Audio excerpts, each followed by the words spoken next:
Okay.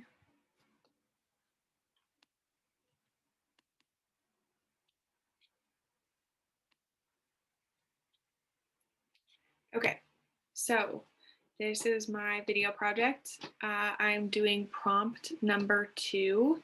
My topic is animal testing in the cosmetics industry. So the history of animal testing and the policy, it all kind of started in 1938 when the US Food, Drug, and Cosmetic Act was enacted, and it required some safety standards to be met by cosmetic products and cosmetic companies. And so it specifically prohibited the sale of mislabeled or adulterated cosmetic products, and it actually didn't have any mention of one requiring animal testing or any mention of animal testing for that matter. So basically, cosmetic companies started using animal testing because one, there were not a lot of alternatives. A lot of the current alternatives are very high tech in nature, meaning computer programs or uh, human tissue simulation, stuff like that.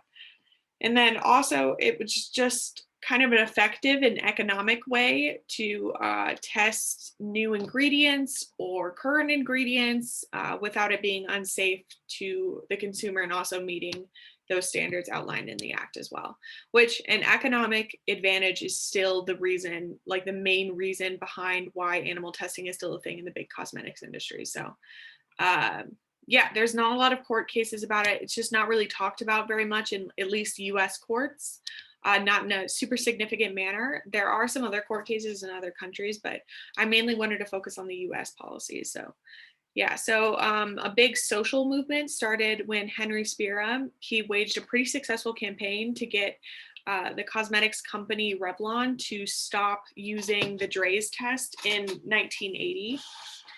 Yeah, and then it started this trend, and we'll talk about it later a little bit when we talk about the against animal testing. But in 1998, the UK completely banned animal testing, and they were actually the first country to do so in the cosmetics industry. And our final kind of historical policy slash law was the ICCVAM Authorization Act, which was signed in 2000, and it's a US law that basically it kind of established a coordinated effort between US agencies to find, evaluate and adopt test methods that reduced and replaced the use or the need for animal testing. They also, within the act, the word quote unquote refine.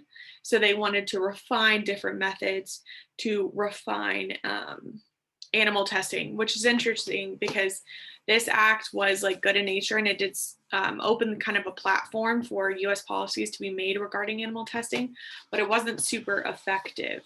So modern policy, to get as modern as we can get, we're going to start in 2021. But before that, historically, China is actually one of the only countries that mandated that all cosmetics actually be tested on animals before going to a consumer. And so starting in 2014, that's when the movement kind of started in China. But in 2021, this year, China made it possible for some companies to start to import ordinary cosmetics into the country without the need for animal testing. So in 2013, the EU completely banned all animal testing from the cosmetic industry.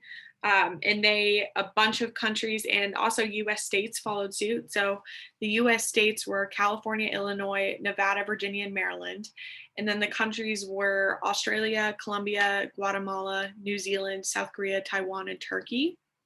And so also within this banning of animal testing in the cosmetics industry within the EU, they also banned any imported cosmetics that used animal testing. So they just didn't take anything that remotely used animal testing into the EU anymore.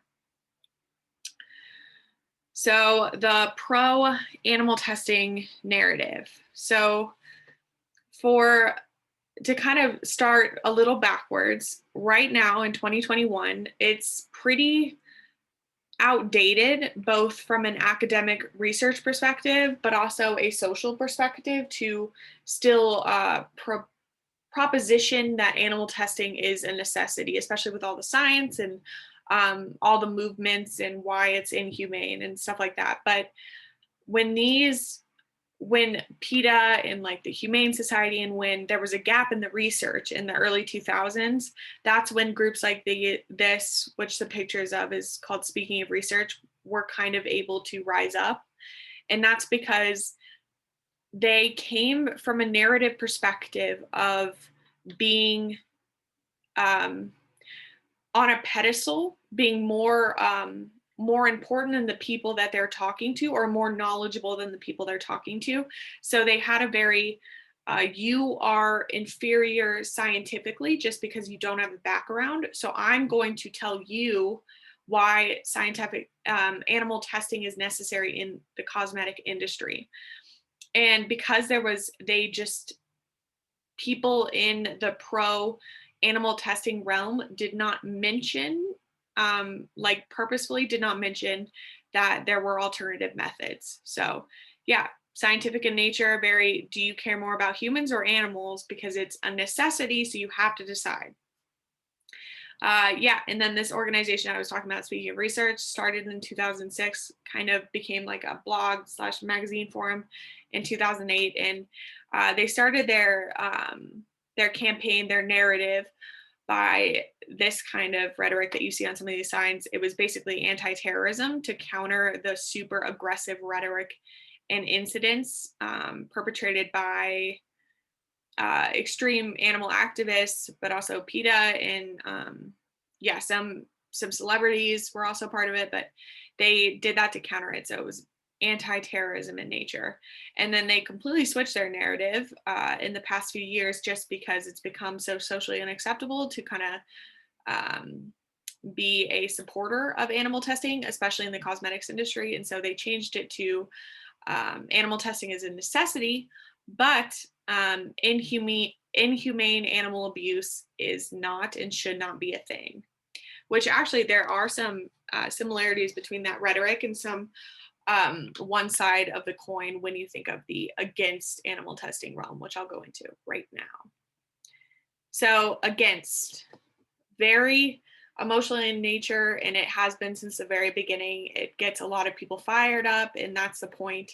It's a very social media campaign, and that's created a lot of policies behind it, but it's very media oriented.